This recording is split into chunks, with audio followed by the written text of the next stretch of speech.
Man, what's up? What's happening? I simply have no idea what the agony is. Man, the pain is insane. But gosh, it's helping me out. It's helping me realize that I have a lot of work ahead of me, man.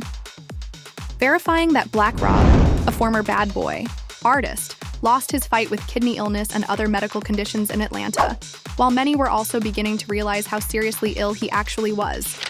Finally speaking out about Black Rob's passing, Diddy Bad Boy posted a photo of himself with Rob, along with a brief note on Instagram. You had to acknowledge that he entered with Black Rob while he was with Bad Boy. He was meant to be the artist, for Black Rob. However, Black Rob was not carrying any documents. A video that began making the rounds online back in April 2021 stopped many people cold. Rapper Black Rob was depicted in a hospital bed, looking extremely skinny, obviously in pain, and having difficulty even speaking. He discussed his homelessness, health problems, and frustration, not just with what was happening to him, but also with being abandoned.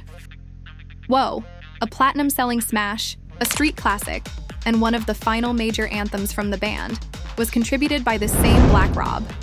However, Black Rob was more than just a one-hit wonder.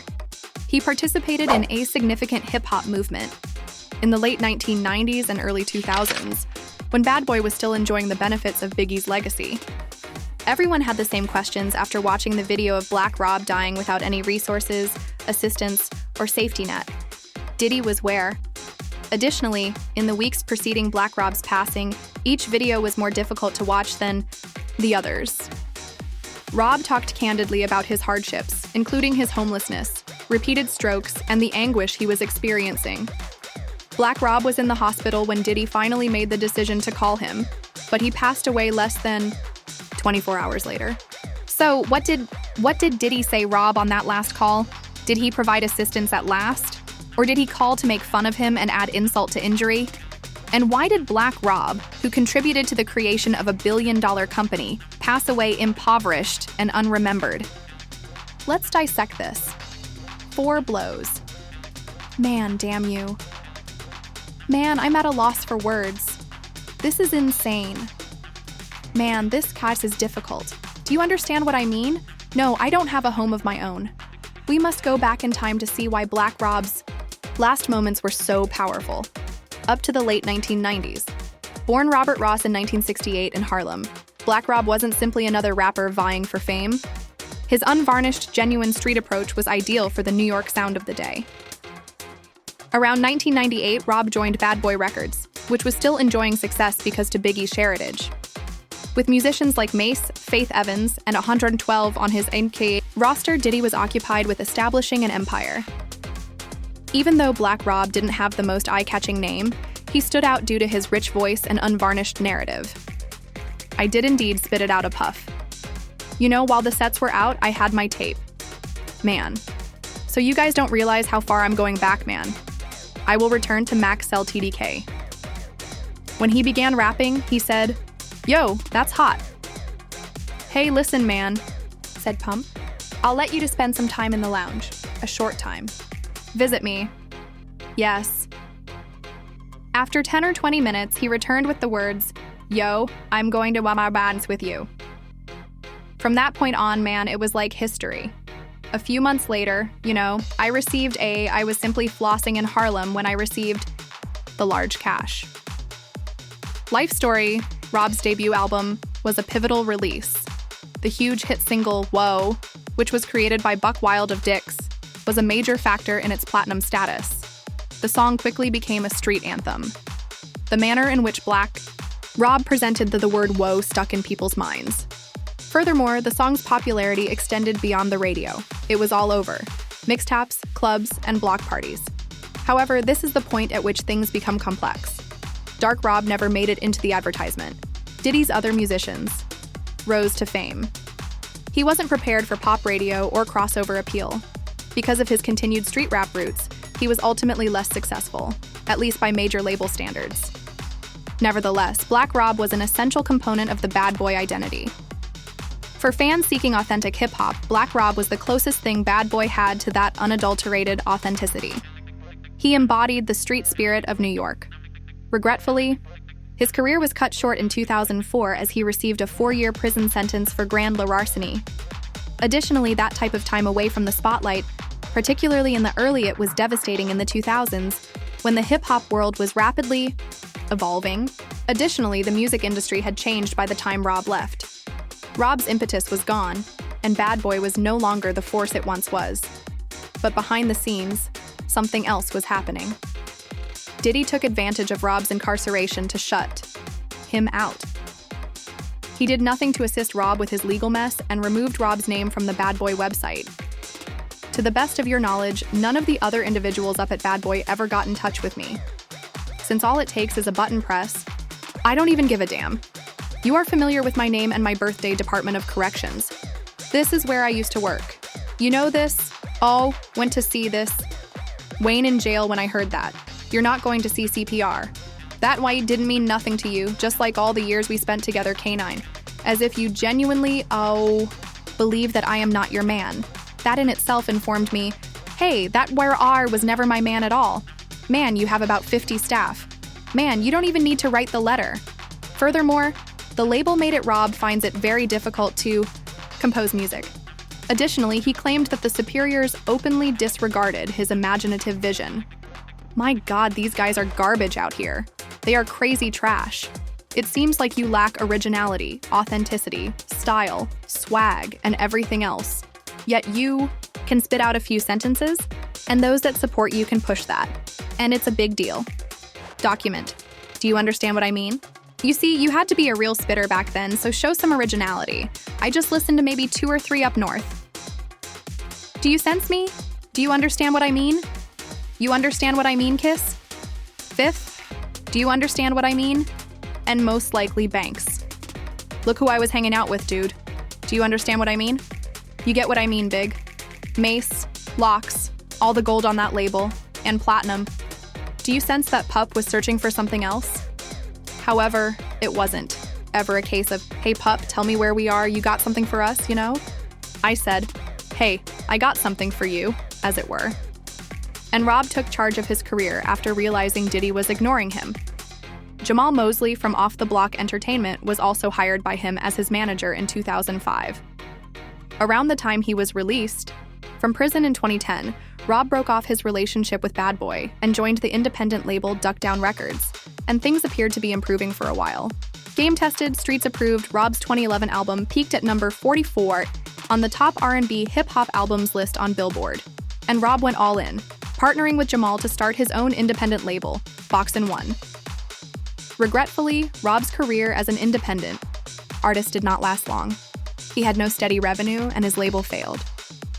And as a desperate move, Rob entered reality TV in Comeback Kins in 2013. To start with, Black Rob, you've come a long way and are still going strong. You are a real king of comebacks. For you, what does this mean? What is the sensation? Man, what can we anticipate from the show? Man, oh man. Man, you can count on me to be a little wild. Do you understand what I mean? Man, the bottom line. Man, I'm going to do what I have to do. Man, I have some good co-stars here. Rob kept up his musical career in the interim, and in 2015, he released Genuine Articles, his 4th album, but the endeavor failed. Rob was compelled to quit early because his music career had already faded by that time. Rob was also coping with severe health problems. He required dialysis, had kidney failure, and experienced 4 strokes. You know, I had a stroke, and this is getting really bad. I take it you had a stroke? Do you understand what I mean?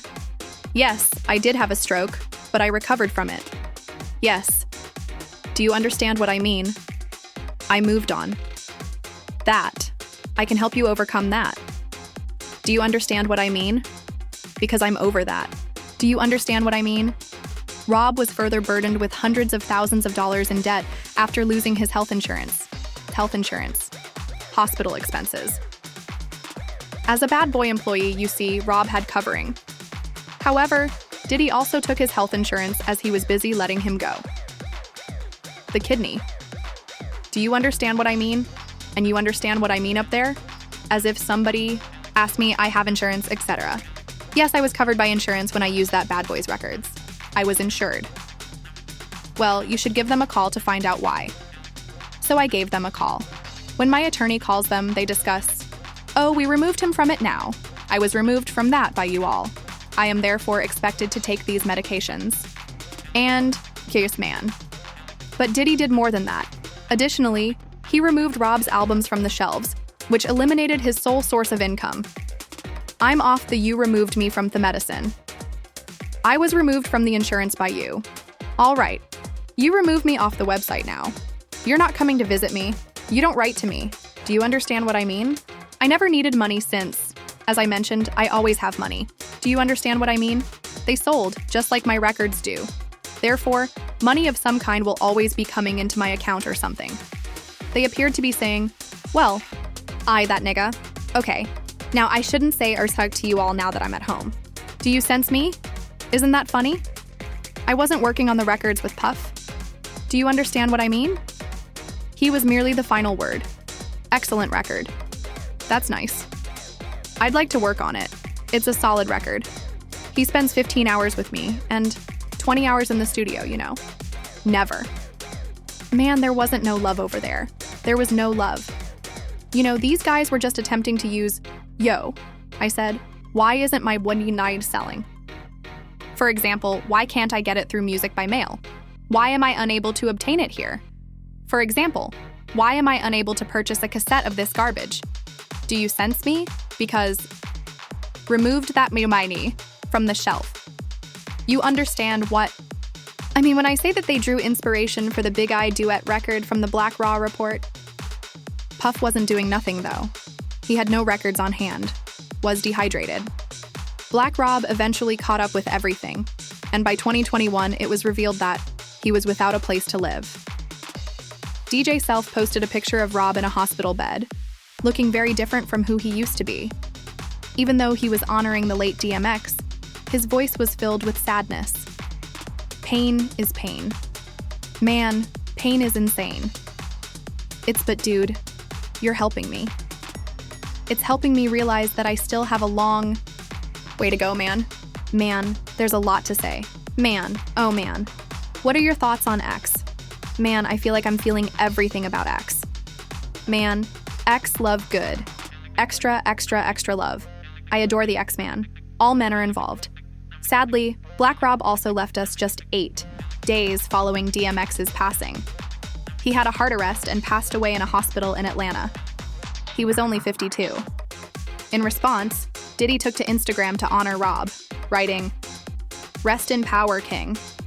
One thing unites all of your recordings as I listen to them today. Millions of people throughout the world have danced and felt wonderful because of you. You are a unique individual. May God bless you. Love. We shall really miss you." Fans, however, didn't buy it and blasted Diddy for delaying Rob's flowers until after his death. However, there's more. It seems that Diddy called Rob on the phone 24 hours after he suffered a heart arrest. Telephone. According to hospital sources, Rob was upset following that phone contact, but it's unclear exactly what he told him, and he appeared to have given up. I'm not claiming that Diddy killed Black Rob personally, but he had the power to alter the course of events. And he didn't. Not when it could have really helped, not when it counted. Additionally, it's a pattern we've seen in the past, with bad boy musicians that contributed to Diddy's success, but were later abandoned. Mac, Shine, Lon, Craig, Gadub, and now Black Rob.